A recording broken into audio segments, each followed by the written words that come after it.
Estamos ao vivo. Chegamos. Alô, alô, sejam bem-vindos a mais um episódio do Telefonemas, nosso podcast de conversa, de bate-papo, de entrevista, né? Aqui é o Vinícius Félix falando, e o nosso papo de hoje vai ser sobre cinema, sobre o que envolve o cinema, né?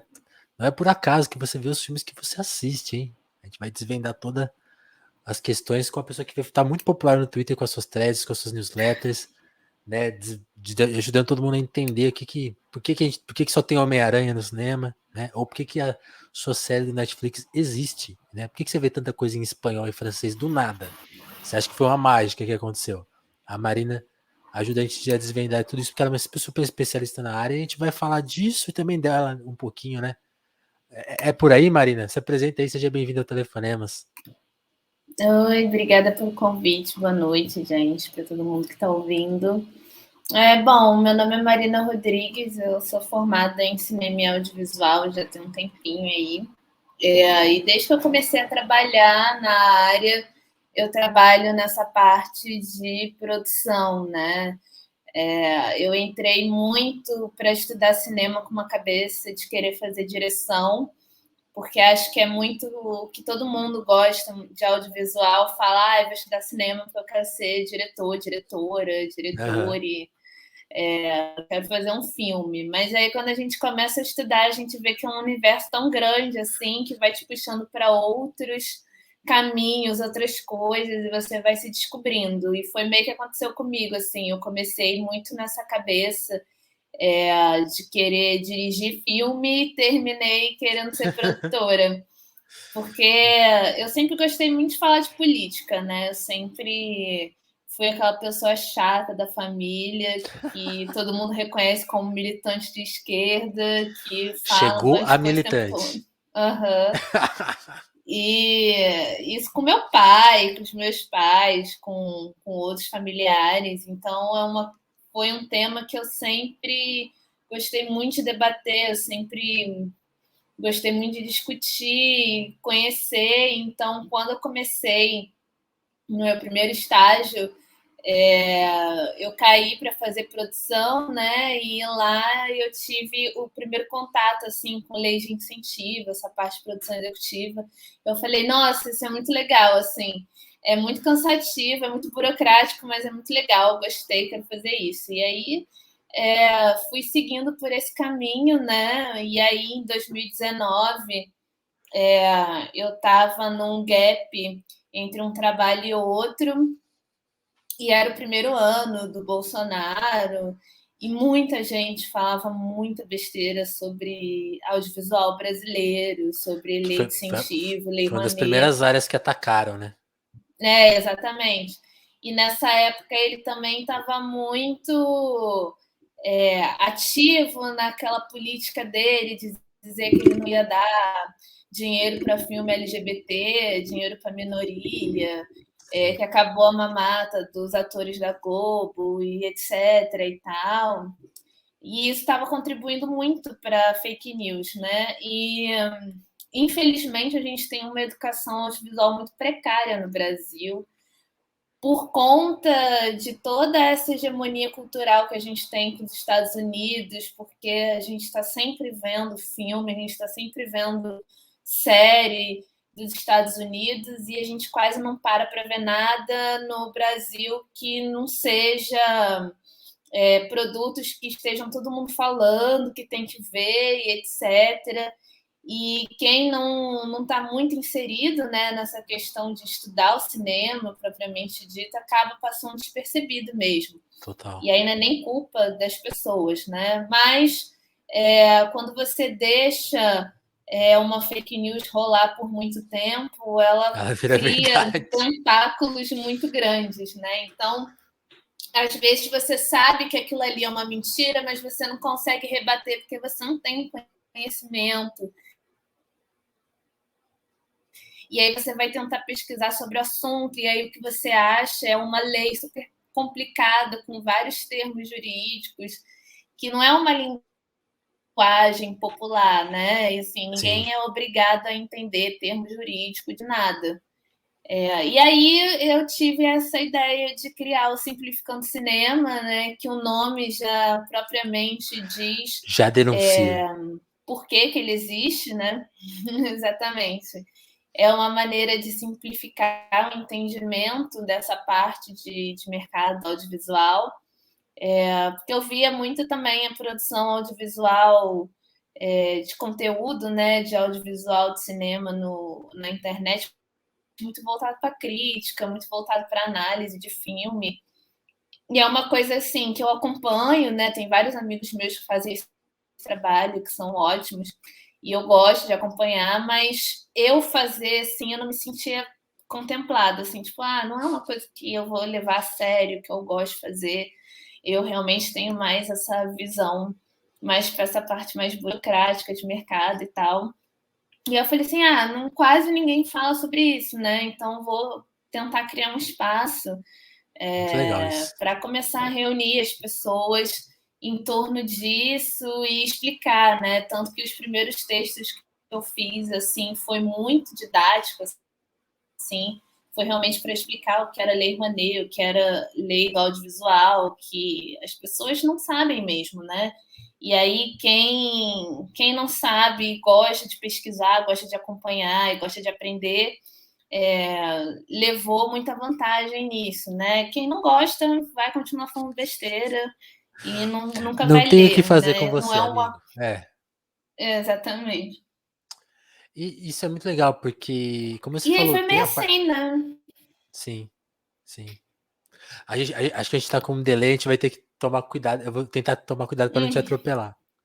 É, e isso que você falou é muito legal, porque fazer essa parte crítica, você acaba contando metade da história que às vezes fica de lado, né? Quando você só avalia o filme por si só, né? Como que avaliar? Não Olhe para Cima, por exemplo, todo mundo vê esse filme, né? Existe um motivo de estar na plataforma de streaming mais famosa, naquele momento, né? Tipo assim, é o filme que todo mundo viu. Aí eu acho que muita gente pode ter a falsa essa sensação que é tipo, significa que é bom ou que é importante. E tem um bastidor por trás, né? E aquela thread te alavancou de certa forma. Por que você resolveu escrever aquilo? Você tava todo mundo falando do filme, você falou, preciso contar de um aspecto aí que ninguém tá notando. Qual que foi a motivação? Thread é uma coisa que quem me acompanha há muito tempo no Twitter já está acostumada a ver. Não é Eu de hoje, geralmente é sempre verdade. faço. Já tem um tempo já que eu faço isso, assim. E aí eu já tinha feito uma outra também que as pessoas acharam o máximo, porque estava todo mundo falando que era de Round Six, né? E aí puxando bem para essa questão da Coreia do Sul, porque que a Coreia do Sul bomba pra caramba e fica todo mundo impressionado, assim, meu Deus, a Netflix está investindo numa série sul-coreana, meu Deus, A diversidade. A diversidade. TV Isso é tradicional, muito. a TV tradicional nunca fez Vai acabar. isso, o cinema É, nunca fez isso. E meu Deus, streaming, revolução. E aí, geralmente eu sempre faço assim de coisas que a minha bolha consome mais, né? certo. Aí quando não faço de filme nem de série, eu faço sobre notícias mesmo do mercado que vão saindo e eu vou escrevendo lá. E aí tava todo mundo falando desse filme, assim, ele nem é tão bom, pelo menos na minha concepção, não Também achei acho. tão a revolução da Netflix nesse sentido, achei bem normalzinho. E aí eu já sou uma pessoa que, mesmo até antes, né, de começar com esse projeto na internet, eu já olhava muito para essa parte de como que o filme foi feito, como foi produzido, ter financiamento da onde, porque na faculdade você aprende isso também, né? Assim, você aprende a ler crédito, tanto inicial quanto final, para você entender quem que é a produtora por trás, quem que é a distribuidora, porque Quer tudo dizer tem que uma aquelas letrinhas ordem, né? importam, então. Exatamente. Tudo tem uma ordem de importância nos créditos, né? Não é Aham. simplesmente alguém disse que vai colocar o logo da Universal na frente de todo mundo, né? Tem um motivo para isso ser feito. Então, eu sempre prestei muita atenção, assim, e aí vem a minha veia de querer pesquisar, né? Porque para continuar fazendo esse trabalho, eu continuei estudando conforme eu já estudava antes, né? Então, todo fio mais informativo, assim, de um lugar ou de uma film commission específico, eu entro de cabeça, assim, vamos ver como é que foi isso, como que aconteceu isso. Porque você falar, tipo assim, tem financiamento do governo de Washington, tá, mas o que foi que o Washington fez pro filme? Só deu dinheiro e tchau, se virem aí? Então eu tento explicar certinho, direitinho, como que as coisas acontecem, por que se capta de um lugar e aí junta com outro lugar que às vezes oferece um incentivo diferente e às vezes é bom para o filme, é interessante para ele que faça essa junção. E é uma coisa que as próprias produções brasileiras já fazem, né? Então, o Não Olhe Para Cima foi meio isso, assim. Foi uma grata surpresa até para mim, assim, porque se você for olhar os créditos, até mesmo no IMDb, ele não te diz com clareza como que isso foi feito, mas Também não pesquisando, é por acaso, né? entrando, lendo pelas legislações, você vai conseguindo perceber como que o filme foi montado nessa questão do orçamento, né? Então, para quem, como eu, já tenho uma vivência de mercado, é mais fácil de entender e reproduzir essa informação, né? Mas o fio ficou muito famoso, tanto que eu fui plagiada pela Folha, né? Teve isso, né? Pois é, o grande jornal que todo mundo. Que tem que pagar para ler, né? Isso eu fico de cara, né? O Exatamente. jornalismo de qualidade exige recursos e aí acontece uma coisa dessa, né? Pegar o trabalho gratuito e transformar em trabalho pago, né? Aham, Muito exatamente. legal, hein, Folha? E aí é isso, assim. Aí nesse meio tempo eu criei um Apoia-se também, Boa. para tentar criar outras coisas, né? Assim, eu tenho um site novo do Simplificando Cinema que eu estou querendo lançar, mas assim, né? A gente ainda vive no mundo capitalista, então tudo depende de dinheiro,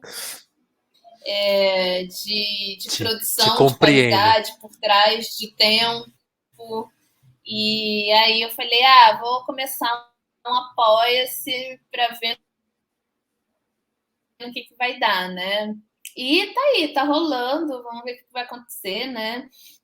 Mas já estou conseguindo fazer algumas coisas, né? Tem uma newsletter que eu mando para os apoiadores do canal, né? Mas para isso aí tem que ter tempo, tem que ter bastante tempo livre para fazer as pesquisas, para acompanhar, porque é uma newsletter que eu pego assim todos os assuntos mais relevantes do mundo, né? Não é só do Brasil. Sim, Então, é política audiovisual de todos os lugares. no Então, mundo. leva um tempo, né? Assim, eu acordo e já estou lendo 2 revistas de cinema. O Twitter está sempre me mandando aqueles tweets que você bota para avisar, né? De contas relevantes. E aí eu já acordo, já assim, meu Deus, aconteceu isso, e aí vou lendo, e o que é interessante eu vou comentando no Twitter, muitas vezes eu faço isso. Então é um trabalho bem. Quem que faz isso junto comigo atualmente. Ano passado até tive a ajuda de algumas pessoas, mas atualmente sou só eu, né? Então é bem exaustivo, assim, controlar tudo isso. Mas está dando certo, ainda bem, estou muito feliz.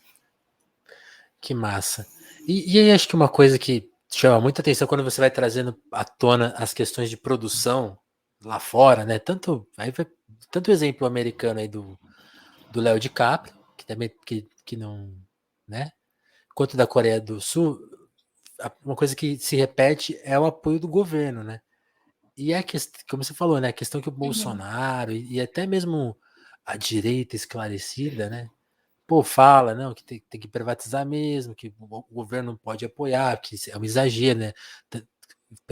Pensar aí tanto em apoio financeiro, quanto a questão de cota, né, TV, né? Agora a coisa do streaming, que eu também quero que você fale, porque está em discussão, né?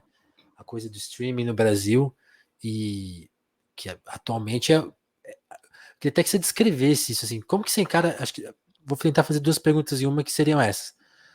Como que você encara essa questão do tão, por que você acha como você entende que isso é tão combatido no Brasil, essa noção do apoio público, que a gente vê a partir das suas threads, acontece no mundo inteiro, né? Nos maiores mercados de cinema do mundo, eles são apoiados pelo Estado. Por que aqui no Brasil não pode ser? E como você já vê aí de segunda, essa questão do streaming, porque parece que a próxima é o front onde a batalha está mais quente, assim, porque no Brasil está desregulamentado, e aí, eu até vi, a partir do seu Twitter, vi muitos produtores falando da situação hoje do. E aí eu vou tentar simplificar a ideia e você me fala se está correto. Parece que o produtor de cinema no Brasil hoje está na mesma situação do Uber. Ele presta um serviço, no momento está muito bom, porque o mercado está aquecido.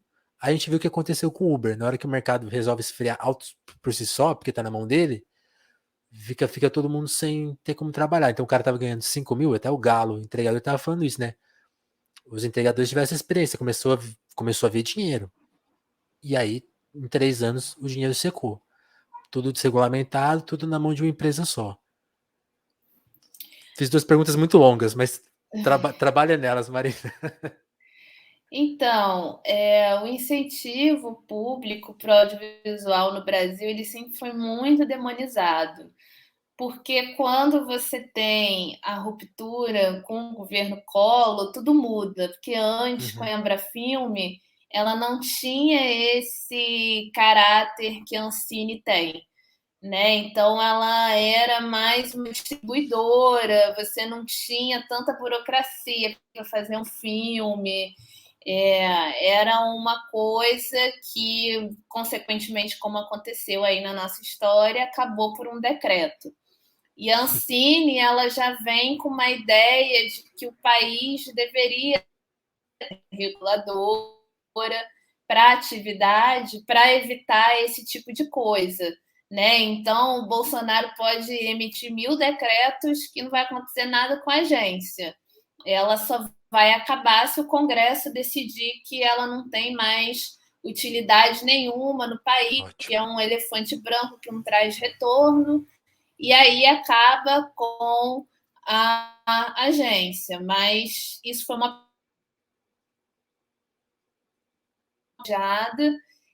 já prevendo que um dia, infelizmente, a gente ia ter um governo tão ruim quanto o do Collor, né? E no caso é até pior, muito pior. Já Opa. passou muito dessa análise de, nossa, será que o Bolsonaro vai ser que nem o Collor? Foi igual e está sendo muito pior.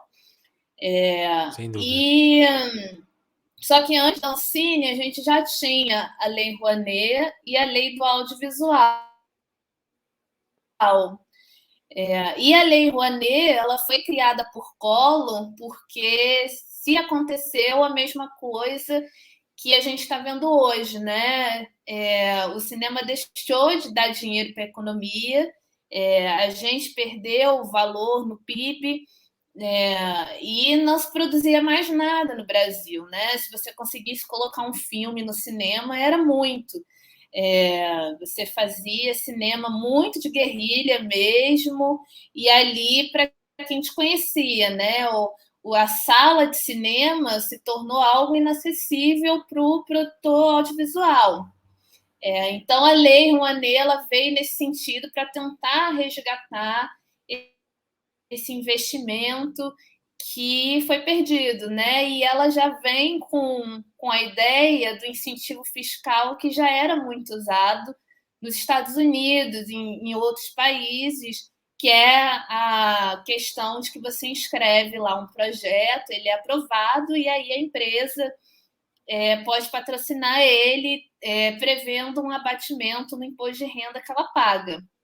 Né? Então funciona mais ou menos assim em outros países também. Só que a Lei Rouanet ela veio abraçando toda a parte cultural, né? Então você podia financiar o filme, né, no início dela, você podia financiar curta-metragem, você pode até hoje financiar melhoria e abertura de sala de cinema, teatro, livro. Então, é tudo Sim. numa lei só.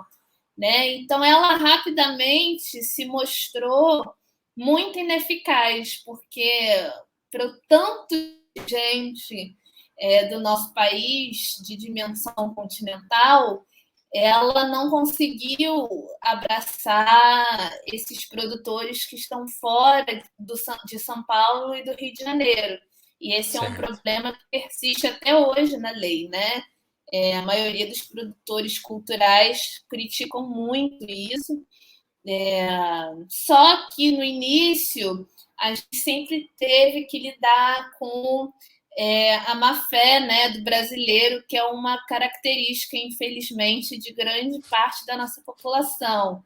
Então, pessoas que pegavam dinheiro com a lei e não faziam o prometido, e não entregava a prestação de conta, e aí você tinha um rombo fiscal nas contas públicas.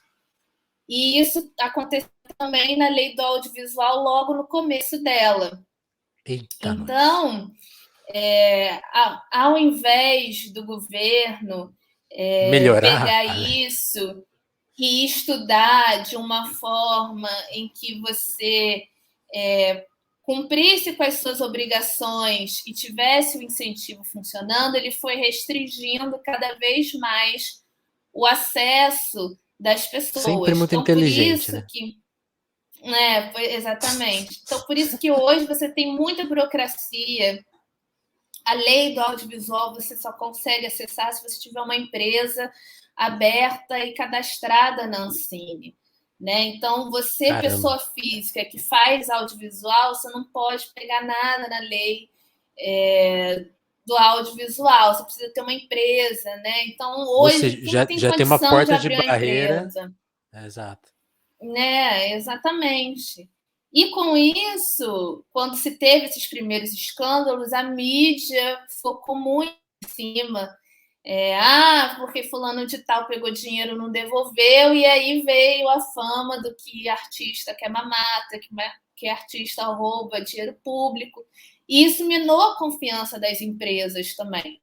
Né? E a dedução fiscal ela é muito pequena, porque você, enquanto empresa, quiser apoiar um projeto, você só pode deduzir 4% do seu imposto de renda. Então, para empresas, médias empresas e pequenas empresas, Não é um faz incentivo sentido, né? que nem vale a pena, porque você vai deduzir ali no máximo R$ 1.000 de um imposto de renda que você paga. E isso daí ele pode deduzir em muitas outras coisas, né? Auxílio para os empregados da empresa, outras coisas que vão fazer muito mais sentido para a empresa do que o audiovisual propriamente dito, né? Então, essas fake news de roubo de dinheiro público, tudo foi surgindo ao longo do tempo por conta desses problemas que, infelizmente, aconteceram. Só que mas é só no Brasil, nos outros lugares não tem isso? Todo lugar tem isso, né? Porque todo lugar tem gente mau caráter, gente que vai fazer sonegação de imposto. Não é um problema só nosso. Não, tá longe de ser.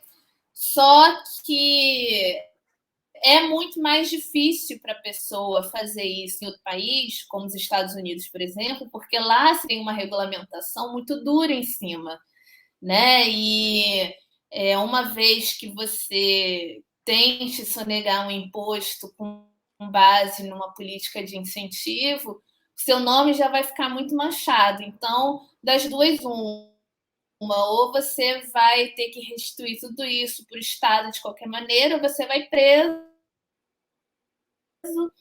ou você não vai preso e vai ficar sem dinheiro, né? Então, é muito mais difícil você conseguir burlar esse sistema em outros lugares. Então, por isso que dá muito certo em outros lugares e aqui tem sempre algum problema a persistir. Mas são problemas que um governo, né, interessado em melhorar a legislação, resolve muito rápido, né? Então, basta você sentar com pessoas que já estão acostumadas a discutir isso, que trabalham ativamente há anos, e ir mediando, né, outras coisas em torno disso para que isso melhore, para que se tenha uma ampliação maior do produtor independente. Né? E aí eu acho que cai muito na segunda pergunta, que é o streaming. Né? No Brasil, né, depois disso tudo, teve a criação do Fundo Setorial do Audiovisual em 2006, que foi super importante para o audiovisual brasileiro, que abriu a oportunidade do produtor independente começar a produzir com incentivo federal. Né? E logo depois, alguns anos mais tarde, a gente teve a aprovação da lei da TV Paga, que foi realmente algo que ajudou a impulsionar demais o nosso mercado, tanto que a gente conseguiu chegar como o segundo maior mercado da região. Uau. E a projeção, se a gente não tivesse passado por toda essa calamidade, era que o Brasil pudesse chegar em 2020 como o sexto maior do mundo. A gente ainda conseguiu entrar no top 10, nós estamos no top 10, mas estamos lá embaixo. Então, a projeção da agência, na época, era de fortalecer a produção audiovisual a ponto de que a gente fosse o sexto maior mercado do mundo, que a gente pudesse bater de frente com grandes mercados europeus e com Hollywood propriamente dito, por que não? Né? Então, a lei da TV Paga ela foi muito importante, ela hoje é a lei mais importante que a gente tem no audiovisual hoje, é a lei da TV Paga. E, infelizmente, muito ameaçada por conta de todo esse lobby que o streaming tem feito, não só no Brasil, mas na América Latina como um todo, aproveitando que a maioria dos países até então, né, porque parece que a coisa está mudando de figura, Sim. tinham governos mais de direita, mais conservadores, e governos mais restritivos para a atividade. Então, com a lei da TV Paga, o produtor independente ele se sentiu mais valorizado e ele foi realmente um pouco mais valorizado, porque dentro da cota de tela você tem uma reserva de cota para a produção independente, então, obrigatoriamente, as produtoras tinham que produzir ou exibir um produto independente. Então, esse produtor menor, que não é ligado a grandes produtoras do Brasil, começou a trabalhar, começou a gerar renda, começou a empregar novas pessoas, a abrir a própria empresa. Então, a gente teve um salto enorme, né? A gente saiu de 300 empresas abertas para mais de 1.000. Caramba! E a maioria da produção independente, né? Então, é a produção independente que carrega muito o audiovisual. E isso é uma noção mundial, né? Não é só no Brasil. O produtor independente, ele que coloca dinheiro mesmo na atividade, né? E é ele que gira ainda mais a economia local do que as grandes empresas. Então, quando chegou o streaming já chegou muito pouco depois que a gente teve a aprovação dessa lei da TV Paga, e até então ninguém sabia direito o que ele queria fazer. Todo mundo achava no primeiro momento que ele ia declarar a morte do cinema, mas logo se deu para perceber que ele queria ser uma opção à TV tradicional. E é o que a gente está vendo hoje, bem mais amadurecido do que há 10 anos atrás, que é o streaming investindo muito em série e agora também querendo investir na programação ao vivo. Né? Então, ele quer Futebol tentar acabar com a caramba. TV de qualquer forma. Exatamente. Só que aí quando ele começou a se fortalecer, os mercados pelo mundo falaram: olha, isso aí vai dar um problema sério, a gente vai ter que resolver essa questão o mais rápido possível. E aí, enquanto a gente estava aí numa indefinição política muito grande, a Europa já estava lá sentada, falando assim: que vamos fazer? E se decidiu já 4 anos atrás de que o streaming tinha que ser regulamentado para pagar não só imposto para o país, como investir diretamente nas produções. Né? Então, começou uma onda dos países da União Europeia começarem a regular. E aí a gente foi vendo como que isso poderia ser feito, né?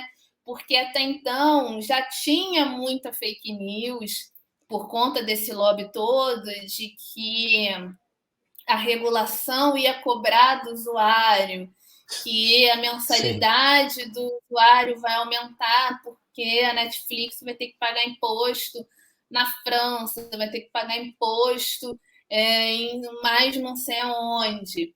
E, na verdade, a União Europeia ela acabou com essa possibilidade, porque ela falou: tem que investir a partir da receita comercial das plataformas no país. Então, acabou essa noção de que ia cobrar do usuário, que isso não existe, e não é sob o imposto, né, estadual ou municipal que elas pagam em cada país. É o quanto que elas geram de lucro ali, de receita naquele país, né? Então, se a gente for pensar que hoje a Netflix já gira mais de 1 bilhão só no Brasil, se a gente aprovasse um imposto de 3%, já estava ótimo, já é muito dinheiro, já ajudaria demais a atividade do setor. Né? Então, essa noção foi completamente abolida e outros países viram que fazia sentido, né? Porque você acaba eliminando 2 coisas muito ruins. Essa de cobrar da mensalidade do usuário, que não tem nada a ver com isso, e também a possibilidade dos pequenos streamings não sofrerem com impostos muito altos. Porque Correto. Se você for regular e cobrar por aquisição de título, por exemplo, a Netflix não vai pagar nada para comprar, adquirir um título brasileiro. Mas o streaming mais independente vai gastar uma grana enorme. Não vai fazer viabilizar, sentido. Né? Sim. Vai inviabilizar e vai ser uma empresa que você vai perder a curto prazo, né? O dono da empresa não vai conseguir manter a empresa aberta pagando um valor tão exorbitante para ele. Então, pela receita comercial, você elimina esses 2 riscos. E você faz com que essas empresas já muito bilionárias paguem o que é justo para fomentar a atividade. E aí, a preocupação na regulação do streaming, além disso, é que ele tenha interesse em continuar fomentando o cinema independente, porque essa é uma preocupação cada vez maior do setor a nível mundial, porque o streaming, quando ele não tem uma obrigatoriedade legal, ele não se interessa de produzir com ninguém que já é conhecido. Então, é o que ele faz muito no Brasil, né? Com raríssimas exceções, porque ele tem um acordo com a Vitrine Filmes, que é uma distribuidora independente que ainda está crescendo no país. Mas, se você for ver, quem realmente consegue chegar lá é a Paris Filmes, é a O2 Filmes, que é do Fernando Meirelles, é a Gulani, que é muito grande, isso, a Conspiração, que é enorme, né? E a Globo Filmes. Então, são empresas muito grandes, de destaque internacional. E o streaming ele quer isso, né? Ele quer chegar para ter destaque internacional. Ah, mas porque nós fomos ao Brasil e produzimos 40 séries com a O2 que tem abertura no resto do mundo. Quando o Fernando Meirelles até dirigiu um filme para a Netflix que não é brasileiro, né? Aquele Dois Papas lá. Uhum. Só que essa não é a realidade do mercado, né? Nem aqui, nem na França, nem em lugar nenhum. O produtor independente ele continua existindo, ele continua tendo que comer, continua tendo que pagar as contas dele e o país vai precisar de renda da atividade. Né? Então, você concentrar tudo na mão de 2 empresas, 3 empresas, você não vai gerar o rendimento econômico que um investimento em 100, 200, 300 vai gerar para a economia. Então, se pensou muito na parte do produtor independente, dessa produção independente, porque elas têm muito medo de ficarem apagadas, porque se deixar, o streaming só vai querer saber de gente mais graúda do mercado e não tem vergonha disso, sim, é isso e pronto, acabou. Né? E aí chega numa parte também que é o que está acontecendo com o Uber no nosso país e com os entregadores de iFood e outros deliveries, né, de comida, que é a noção da prestação de serviço. Né? A empresa paga o que ela acha que ela tem que pagar. Então, a Netflix, a HBO, mesmo com as grandes empresas, ela vai avaliar o seu produto, vai dizer, olha, vale X. E aí, dentro Boa sorte. um mercado regulado, podendo captar incentivo público, isso poderia ser gasto mais do que o dobro, né? Vamos colocar um exemplo. Mas ela vai fazer uma base ali do que ela acha que tem que gastar. E vai te pagar para fazer. Só que a partir do momento que você entrega o produto, ele não é mais seu. Então, você pode ter perdido um ano da sua vida escrevendo aquele roteiro, idealizando aquela produção, assinando o seu nome naquele projeto, pode ser o projeto da sua vida. Mas se você quiser vender para Netflix, para HBO, eles vão te dar um contrato, falar assim, olha, a gente quer, é muito a nossa cara, mas o produto é nosso. A gente até deixa você assinar se você quiser. Muitas vezes isso também não acontece, tem muito produtor reclamando disso, que as obras não estão podendo ser assinadas porque elas querem fazer numa situação que seja um original, que foram elas que inventaram aquilo ali para colocar, e o produtor não pode assinar. E aí vai te dar esse contrato aí, fala assim, olha, você me cede todos os direitos, se eu vou te pagar e pronto. Se amanhã eu quiser fazer... Se o filme acontecer ou deixar de acontecer, se ele quiser sumir com o filme, paciência, você não pode fazer mais nada. Exatamente. Que e aí, beleza. Se amanhã eu quiser te contratar de novo, eu te chamo. Mas eu já te paguei, então pode ir embora, que isso daqui agora é meu. E aí você fica com um licenciamento só com ela por muitos anos e você não consegue levar isso para lugar mais nenhum, porque você não tem direito nenhum sobre aquilo, então você não pode chegar para ela e falar, olha, não gostei do tratamento, quero tirar a minha série daí e vou vender para outro lugar. Você não pode, porque está lá o contrato assinado que você cedeu tudo para eles.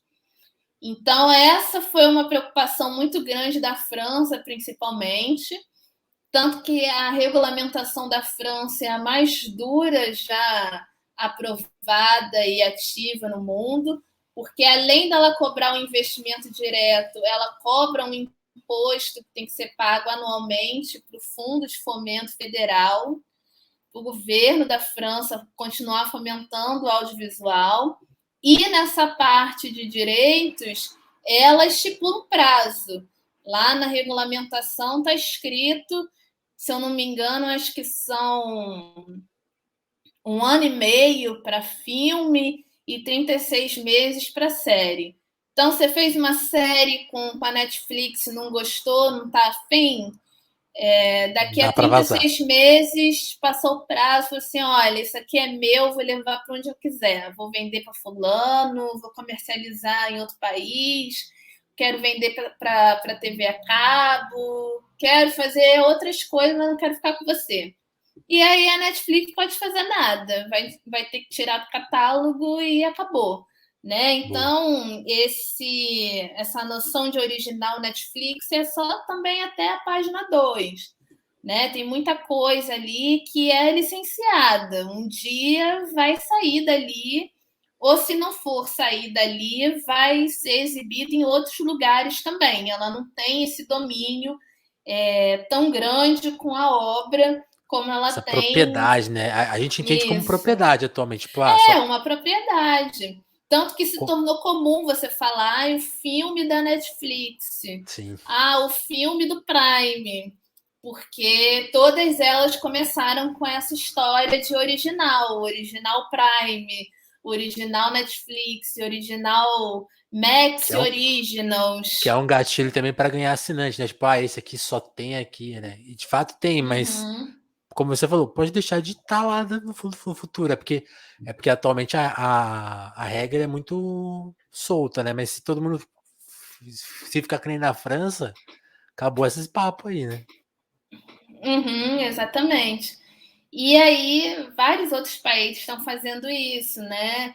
E mesmo com a obra no streaming, dependendo do acordo que você faz, porque aí você tem liberdade de negociar uma coisa boa para você, você pode licenciar a série para outros formatos. Dark é um exemplo muito bom disso, porque na terceira temporada uma TV pública da Alemanha tinha comprado a série.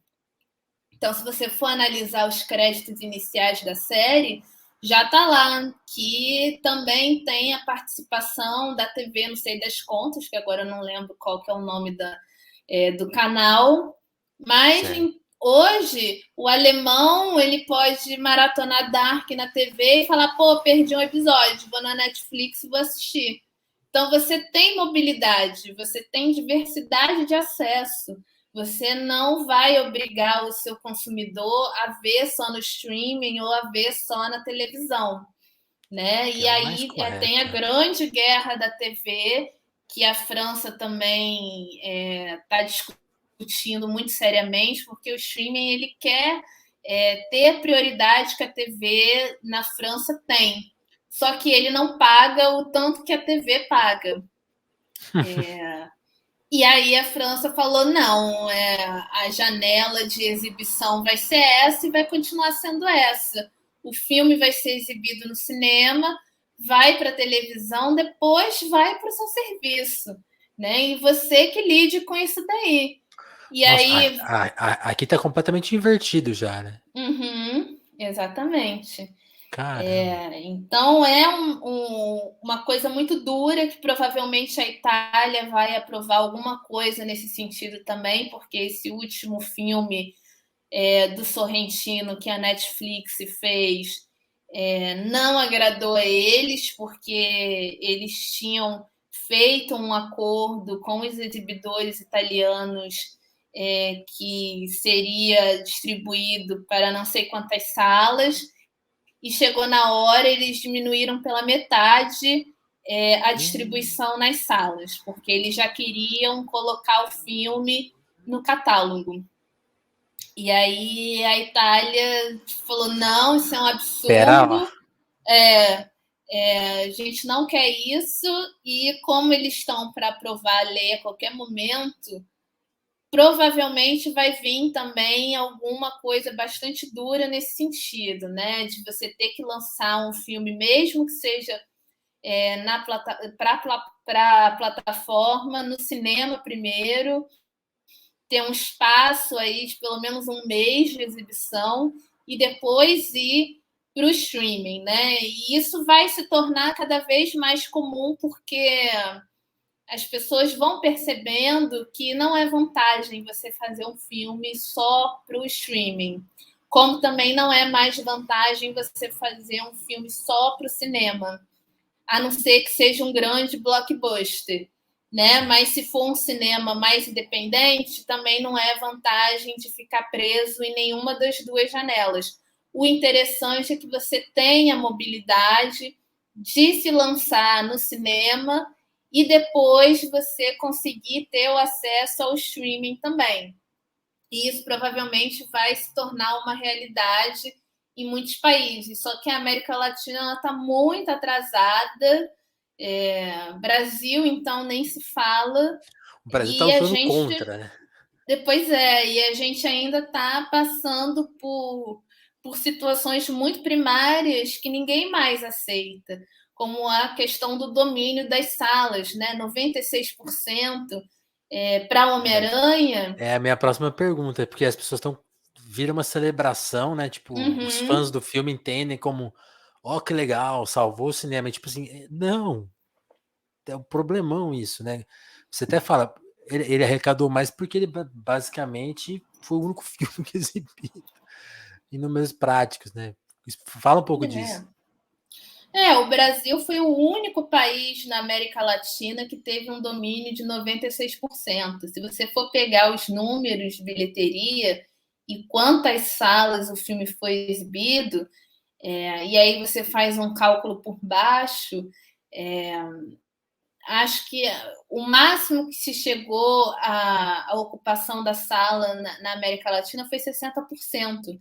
Então, ninguém colocou o filme mais 60%. Eu já acho 60% muito, mas Bastante, né? 60% é muito melhor do que 96%.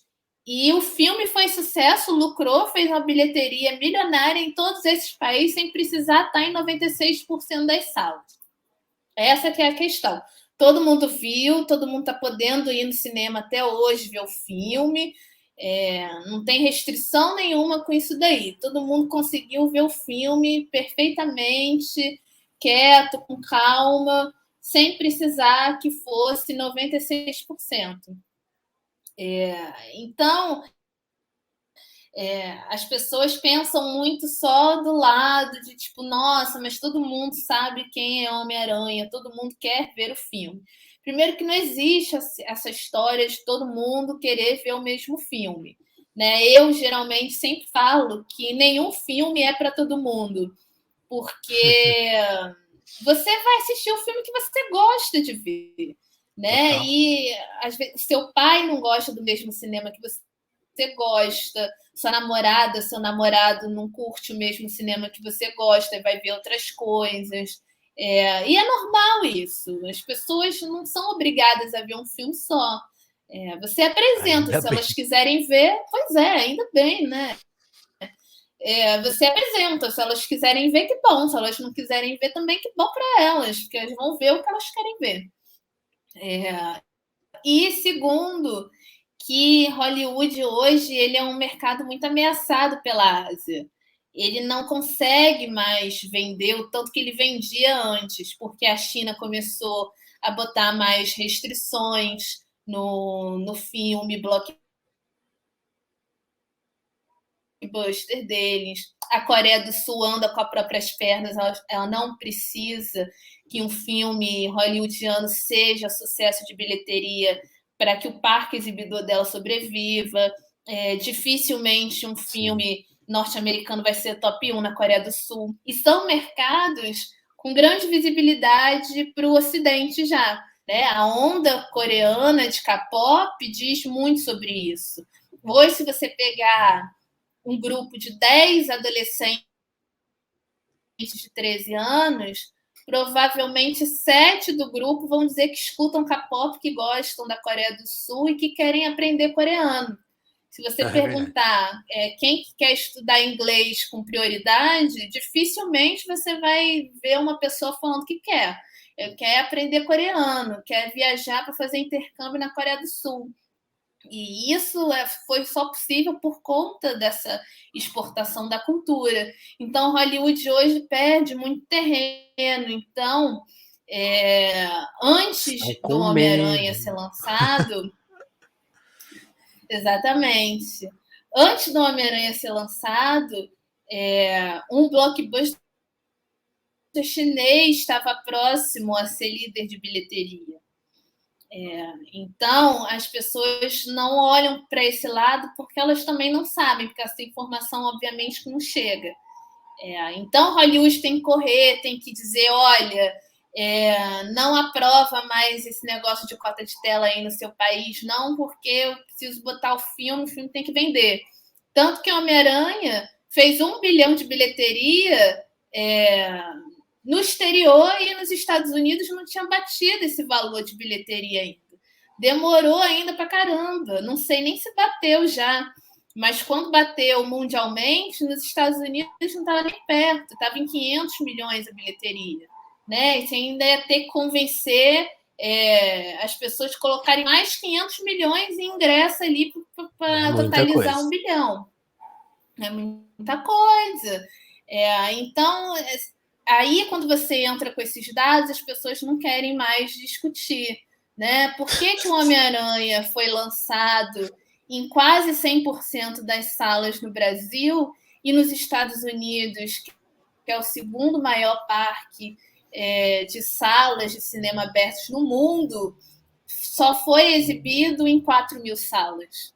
Ué, não é possível que o brasileiro esteja consumindo tão mais Homem-Aranha do que o norte-americano. Isso não existe. É um filme nacional. Um herói que foi idealizado lá, que foi criado lá.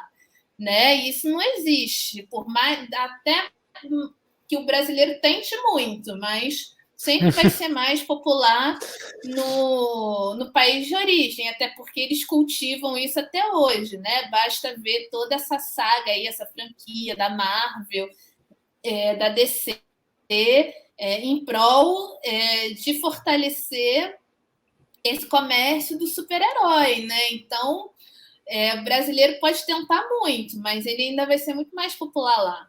Então, por que no próprio país de origem é só 4.000 salas e aqui a gente tem que aceitar que seja quase todas as salas do país? Não faz sentido. A gente tem o número uma de salas aqui violência do muito Brasil. grande. Quantas salas tem no Brasil, você sabe, de cabeça, assim?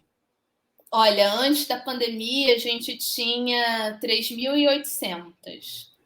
Caramba. Agora, depois da pandemia, a gente tem 3.500 e pouco. A gente perdeu sala de cinema pra caramba. É uma coisa que também ninguém fala sobre isso. Não vem reportagem nenhuma dizendo isso. Porque por mais que a Ancine tenha dado lá um incentivo para o exibidor, foi muito pouco. Tinha que ter dado muito mais. Se a gente for ver que o Reino Unido, por exemplo, deu quase 1 bilhão só para manter as salas abertas, para recuperação desse espaço físico. A gente deu um troco de pão aí e se vira, torce para a pandemia não voltar e você ter que fechar de novo. Foi meio isso. Né? Então a gente ainda perdeu sala demais. Marina, vou até aproveitar para te perguntar sobre isso, porque essa é uma ideia que eu, sei lá, pensei sozinho aqui, então pode estar errado, eu queria que você me comentasse. Porque aqui no Telefonema a gente já discutiu o Marighella, né? E quando a gente estava apurando a questão do Marighella, a gente fez um episódio quando o filme vazou nos Estados Unidos, né? Que não é um vazamento, né? O filme foi lançado nos Estados Unidos. Então, tipo assim, até tinha um papo. O Wagner vazou. Não, tipo assim, basicamente o filme foi lançado lá. Por isso que facilitou que se obtivesse uma cópia digitalizada dele, com legenda e tudo, porque o filme estava sendo digitalizado e vendido no exterior.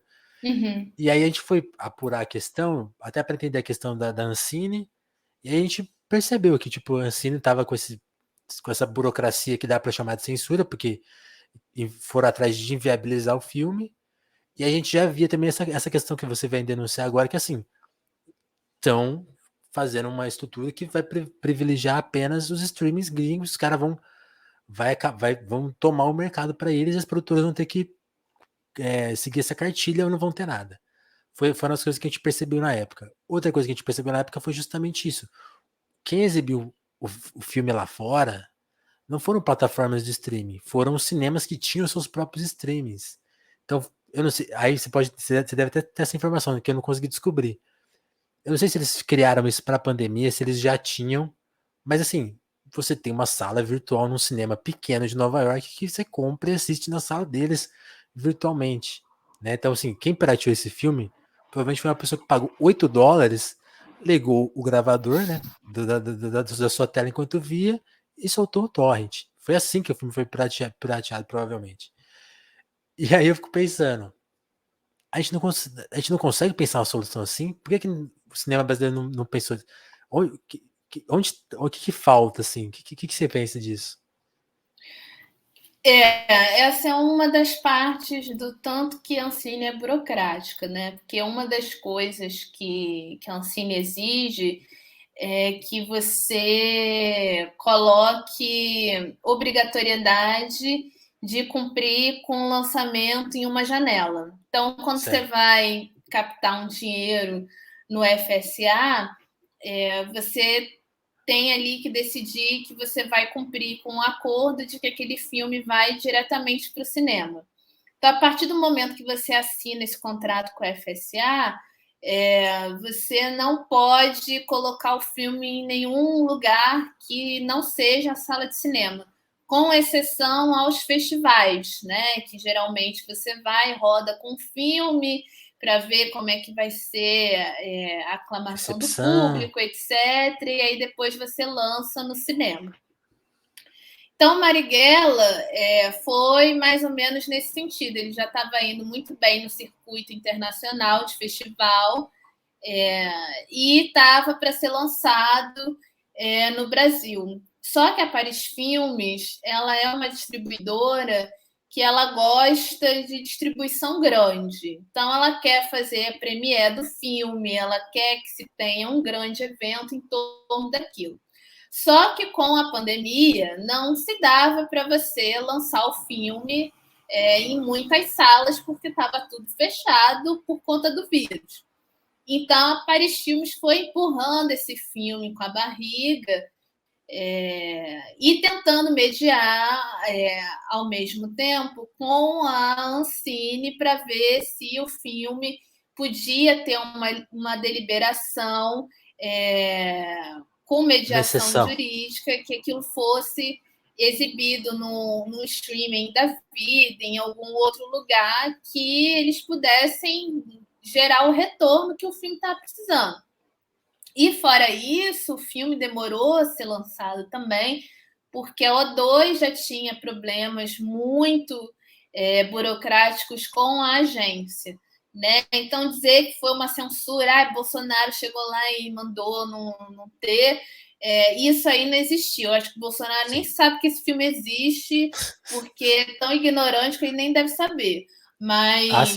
é uma pessoa que nunca viu o filme e nunca ouviu música, eu tenho essa tese.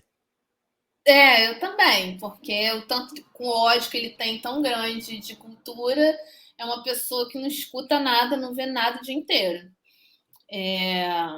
Então, tinha esses problemas burocráticos, tanto da produtora do filme, quanto da distribuição, não poder ser em outro lugar antes de ser do cinema.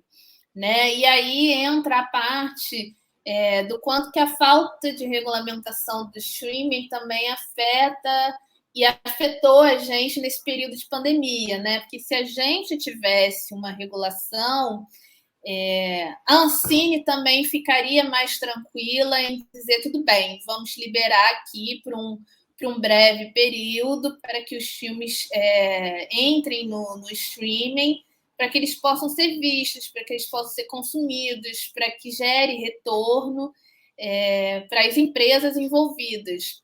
Mas como a gente não tem, e quando você lança um filme com incentivo do FSA, você precisa devolver parte do investimento que ele faz, então você precisa ter garantia de que a bilheteria vai te dar esse retorno, ou qualquer outra exibição que você fizer com o filme vai te dar esse retorno, porque você precisa pagar o fundo. Ou ferrou. E o streaming não vai te dar essa garantia, né? Porque como a gente viu no outro exemplo, ele não divide lucro com ninguém em países regulados. Então, se a Paris Filmes chegasse e colocasse o filme no streaming, o lucro daquilo ali, se o streaming quiser pagar, ele paga, se não quiser, você se vira aí, entendeu? Porque ele não tem nenhuma obrigação legal de que ele tem que fazer isso. Então, se teve muito esse medo também, né? Tanto por parte da agência quanto por parte dos próprios distribuidores. E a agência também, como está meio capenga, as pessoas não estão querendo muito discutir os problemas do audiovisual brasileiro lá dentro, né? E aí digo na alta cúpula, porque os servidores mesmo da agência estão muito engajados na luta do audiovisual. Como a diretoria também está pouco se importando com o pedido do setor, não se teve nenhuma deliberação, né? Não se teve nada, assim, uma comunicação mais direta da agência de que ia ser liberado, pelo menos por um período. Então, tudo isso afetou Marighella chegar, né, no cinema, agora chegou. Só que aí o que acontece? Um problema que já é muito usual do nosso cinema. Depois de tanto problema, o filme já foi tão prejudicado por tudo isso, que ele, com certeza, hoje ele tem mais direitos de exibição internacional do que brasileiro. Então, provavelmente, daqui a 10 anos, se você quiser exibir Marighella no cinema brasileiro, você vai ter que pagar caro para adquirir um filme que é do seu país, que é o que acontece com Cidade de Deus. Hoje você não consegue uma cópia boa de Cidade de Deus sem pagar caríssimo, porque o filme está na mão de estrangeiros, não está na mão do Brasil. Porque a gente não cuida da nossa distribuição. E aí larga para lá, vai largando, assim, entendeu? E aí esses filmes grandes que tem muito apelo internacional, os gringos vão pegando, assim, me dá aqui que eu distribuo. E vão fazendo acordos que é muito melhor para o produtor, para quem está envolvido ali dentro, do que ficar reservado à distribuição brasileira. Caramba. Então, talvez em 10 anos a gente não tenha alguns filmes para ver, basicamente. Caramba. Não Nina, em cinema, nem nada. o chat tá super atento aqui no papo e alguém perguntou para você pediu para você explicar uma questão que se ouve muito falar, né? Que cinema, né? Os cinemas locais, mesmo assim, a sala, né? Que também no Brasil acho que também é outra questão, né? A gente tem as grandes, os conglomerados, né? Que cada cidade tem poucos cinemas independentes, né? Mas a pergunta não é nem sobre isso, é assim, distribuidor, exibidor e estúdio. Muito se fala que o lucro mesmo do exibidor é só na Bombonier. É por aí mesmo? Isso é verdade, porque você tem uma divisão e quando é um filme de Por isso blockbuster que a pipoca é internacional... R$ 40, pô. Também, né? Primeiro porque no Brasil você não compra mais nada com R$ 10 nem com 20. Verdade. E segundo, porque se ele colocar muito barato também, não tem lucro para ele. Mas isso é uma verdade, porque o acordo que se faz com as distribuidoras internacionais, para esse caso de grandes filmes internacionais hollywoodianos, blockbusters tipo Homem-Aranha, a distribuidora fica com pelo menos 90% da renda da bilheteria. Então, sobra só 10% lá para o exibidor fazer o caixa dele. Que aí é um dinheiro que a gente vai dizer, nossa, mas ainda é muito dinheiro, porque, sei lá, Homem-Aranha, nem sei quanto é que fez já no Brasil, fez 15 milhões de bilheteria. É um dinheiro considerável que vai ficar. Vai, mas aí é um dinheiro que ele vai pagar o imposto para a sala ficar aberta, vai pagar os funcionários que ele tem ali para continuar mantendo a sala, vai pagar custo de eletricidade, tudo isso. E para ele mesmo, para ele fazer melhoria no cinema mesmo, não vai sobrar quase nada. Então, o exibidor ele precisa ter a bomboniere, precisa vender pipoca e refrigerante para ele ter o lucro, porque aí ali é um lucro que fica para ele não precisa dividir com ninguém. Mas o lucro do filme, da bilheteria, quando você paga o ingresso, aquilo ali, de todos esses 3 elos da cadeia, o exibidor é o que menos fica com dinheiro. Mas, em acordos de filme brasileiro, esse montante de bilheteria às vezes é até maior, né? Que aí você consegue um acordo, né? Você vai mediando um acordo, então geralmente você faz 40, 30, 20 e que vai ficar para o exibidor, né? E você vai dividindo ali o lucro tanto para a distribuidora, para o produtor, né? Para a produtora e para o exibidor. Então, se a gente for botar mesmo na ponta do lápis, seria muito mais vantajoso para ele exibir um filme brasileiro do que um filme internacional. Mas como a gente não tem uma cultura de formação de público, isso não é possível, porque se você colocar um filme que não tem nenhum ator muito conhecido do grande público, as pessoas não vão lotar uma sala de cinema. Assim, esse filme aqui, brasileiro, não conheço ninguém, vou ver Homem-Aranha. Né? Se você conhece o carinha lá que faz Homem-Aranha, Zendaya, que está aí bombando, está em 1000 projetos ao mesmo tempo, essa menina está fazendo tudo, está na HBO, está na Netflix, está não sei mais aonde. Então, assim, você reconhece mais a Zendaya do que você reconhece, por exemplo, a atriz que faz a Mônica do Turma da Mônica. Se você colocar ela no outro filme, você não sabe quem é. Então, você assim, não sei quem é, eu vou ver o filme da Zendaya que lançou agora. E aí você paga pelo filme da Zendaya. Então, você tem esse problema também, né? Sim, sim. A gente falou muito de mercado e outra coisa que apareceu no chat aqui que eu fiquei curioso e a gente pode aproveitar, a gente já estourou um pouquinho nosso tempo, né? Mas se você puder ainda falar mais um pouquinho, Marina, que tem gente aqui esperando seu curso sobre Spike Lee. Então, fala um pouco mais aí da Marina cineasta e também do seu gosto por cinema, assim, o que você gosta de ver, quem é que... o Spike é um dos seus preferidos, dá um panorama, assim, da fã de cinema, né? Além da produtora que a gente já viu que manja tudo, dos bastidores, mas e na telinha, assim, o que você gosta? Eu gosto muito de Da Spike telona, Lee, né? mas esse comentário do Spike Lee, ele é engraçado, porque eu tinha comentado com ele que eu fiz um curso sobre Faça a Coisa Certa, do Spike Lee.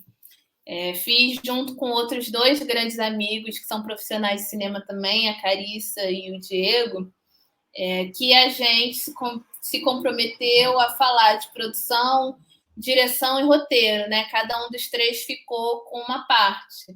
Então, a gente fez esse curso, acho que no final de 2019, já tem um tempo já. E aí eu comentei que eu tinha feito. Aí agora ele quer saber quando que vai abrir vaga de novo, não sei. É uma coisa que eu tenho que conversar com os meus outros 2 queridos amigos para ver se a gente consegue viabilizar. Mas todo mundo topar e todo mundo tiver tempo, talvez em 2022 role da gente fazer uma outra edição desse curso, que foi muito legal, assim, foi bem interessante.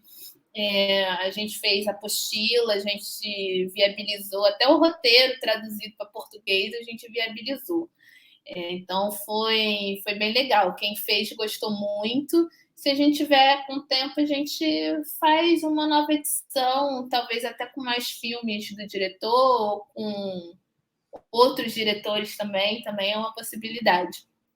Mas no meu pessoal, eu atualmente tenho visto muito cinema latino, porque é uma veia que eu tenho com o meu trabalho também. Eu comecei a falar mais de Estados Unidos muito recentemente, porque as pessoas começaram a me pedir isso, mas por mim eu só falaria de filme latino e outros estrangeiros. Então, hoje em dia, eu estou muito nessa pegada, assim, tem visto muito do cinema argentino, uma coisa que eu gosto muito, cinema uruguaio também, que pouca gente fala, mas é uma coisa que eu gosto bastante também de consumir. Colombiano, mais esse cinema sul-americano, que é também países que eu geralmente leio notícias sobre política também para saber o que vai acontecer, porque está todo mundo no mesmo barco, não sei o dia de amanhã. E aí é interessante a gente ficar de olho, porque, lógico, né, está aqui do lado e, obviamente, que vai afetar o Brasil também. Sim, Mas, sim. fora isso, eu tenho visto muito filme também europeu. Gosto muito de cinema coreano, uma coisa que eu há bastante tempo, acho que lá para 2012, quando começou a bombar essa história de K-pop no Brasil, a gente chegou a fazer um seminário na faculdade sobre cinema coreano, e desde então eu comecei a consumir muita coisa de lá também. Não consumo tanta música, mas cinema me atrai bastante. Gosto muito também. O cinema independente da Coreia do Sul também é muito bom, vale a pena assistir. E estou tentando ver se esse ano eu começo a ver mais coisas, não só da Ásia, mas também da Oceania, da África, que são continentes que eu quase não vejo audiovisual, porque é difícil de chegar também, né? Você quase não tem acesso, você precisa pesquisar, ir Isso eu atrás. fiquei, isso eu fiquei em choque, porque agora no Letterboxd ele faz um mapa do que você assistiu, tipo assim, tem uns buracos vergonhosos no meu, né? No meu mapa. Aí eu fiquei, putz, tem que corrigir só pra já. Exatamente. A gente tem que correr muito atrás, porque é muito difícil, né? Mas tô vendo se esse ano eu consigo consumir mais nesse sentido também. Mais ou menos é isso, assim. Muito bom. Turma, eu vou pedir licença para Marina um segundo para indicar que vocês sigam, apoiem, colaborem com o nosso Apoia-se, que é uma forma de a gente ficar no ar, se manter aqui, pagar os equipamentos, garantir aqui um ring light, garantir a manutenção da StreamYard, que é a nossa salinha aqui de transmissão, que tá cara por causa do dólar. Então quem puder dar um apoio lá de de 3, de 5 reais, de 10 reais, pô, vai fortalecer muito a nossa causa. Quem que não quiser dar o apoio contínuo, que geralmente é a forma lá mais fácil de ajudar no Apoia-se, tem a QR Code aqui com esse Pix, também aceita qualquer valor, tá? 10 centavos você já, tipo, deu uma força. Se quiser chegar com 100 reais e abusar, também fica à vontade também. Mas são essas duas formas. Quem tá vendo a gente ao vivo na Twitch, também tem o Prime, tá? Inclusive, vou até tocar uma propagandinha aqui para quem não é Prime, seja Prime, porque aí você não vai ver as propagandas, tá? Agora vocês estão vendo propaganda, tô falando aqui só com Prime. Mas é isso, assim, acho que são as formas de apoiar o Telefonemas, porque é a nossa produção independente. Falando de produção independente aqui, o podcast aí no Brasil, coitado, não tem apoio nenhum, né? Plataforma nenhuma paga ele, só o YouTube que paga decentemente, e a Amazon também, com a Twitch é razoável, tenho que falar, mas a gente depende muito do público. Então, eu preciso agradecer muito a turma do Apoia-se. Tem gente que está com a gente há mais de ano lá no Apoia-se. E antigamente, vocês sabem, eu li a lista completa, mas sim, tava ficando uma lista interminável de nomes. Então a gente vai ler 2 Que por vez bom, agora. né? É ótimo. E é um dos prêmios também, né? Outro prêmio para quem assinou o Apoia-se é para quem assina com mais de 10 reais é desconto na Livraria Alecrim. A livraria tá meio paradinha agora, mas eles vão voltar e o desconto de 15% lá também vai continuar valendo. Então, por enquanto a gente não está anunciando, porque eles estão nesse recesso, mas vai voltar em breve. Então, vou dar aqui agradecer muito ao Douglas Vieira e a Ismael Santos que colaboram com a gente. Também a todo mundo que eu não li o nome hoje, mas aos pouquinhos a gente vai lendo aqui. Estou anotando quem eu já li e para não pular ninguém também, né? Então tá tudo certo. E fica aí a minha sugestão. Quem tiver sem grana, pô, like no YouTube. Essa conversa vai estar no YouTube em breve. Se você está vendo ela já no YouTube, parabéns, agora ela já está no YouTube. Então, aquele like, aquele comentário. No Spotify agora tem como dar nota para os podcasts, dá 5 estrelas lá para a gente, né, por favor, para manter a nossa nota bem alta. Na Twitch, como eu falei, já tem o Prime, né? Não tem comentário, mas bastante gente começou a seguir hoje aqui, o pessoal que veio por conta da Marina. Sejam bem-vindos, seguir a gente aí é uma opção muito boa. E é isso, assim, apoiem o Telefonemas, a gente tá nas redes sociais também, no Twitter, tem grupo no Facebook, eu preciso voltar a compartilhar o link do grupo. Porque ainda tem gente que usa o Facebook, né? O Facebook tá lá, gente, tá lá ainda. Firme e forte. E são as formas de vocês colaborarem com a gente pra gente ter mais conversas como essa, conversas sensacionais com uma pessoa como a Marina, que trouxe toda a pesquisa dela aqui pra gente se conectar com ela. Agora, a partir daqui, quem não conhecia a Marina, por favor, começa a seguir, né? Vai ter a arroba dela aí no Twitter para vocês ficarem mais próximos dela. Também, quem puder apoiar ela falou, né? Tá com apoio-se aí agora para poder fazer essa pesquisa, continuar o trabalho, muito importante. E acho que de merchan, era isso. Marina, queria te agradecer e te agradecer pelo papo. Espero que você tenha curtido e você quer dar uns informes aí? Eu adorei, agradeço pelo convite, foi muito bom. Obrigada a todo mundo que acompanhou, que mandou comentários aqui no chat. Adoro ler as coisas. Parece que gostaram, ó. Valeu, hein? Valeu, obrigado, turma. Que bom, João, fico muito feliz, assim. É sempre muito importante receber esse feedback para que a gente possa continuar fazendo o trabalho que a gente faz na internet, né? Porque às vezes é bastante difícil, assim, toma muito tempo. Opa. Mas é isso, assim. Quem acompanhou o papo e ainda não me conhece, pode seguir. Meu Twitter é @ninaberrodre. E também estou no Instagram com @simplificando cinema, que é uma página do meu projeto que eu estou tentando reativar agora aos poucos.